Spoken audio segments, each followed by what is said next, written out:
gawa tayo ng garlic with tomatoes. Yan o, ganda. Ito, ang una ay ginawa ko.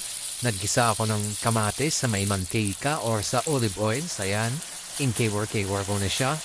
Ayan siya, oh. Sarap ng amoy ng kamatis. Ang bango. Pagkatapos niyan, sinunod ko yung hiniwa-iwa kong bawang na maliliit. Yan, inaghalo ko na dun sa may ginisang kamatis. Ayan na siya, ha. Hinalo ko na siya para i-crispy natin yung bawang.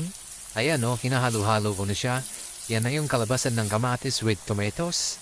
Ayan, oh, di ba? Ang sarap ng amoy. Kakagutom, ayan.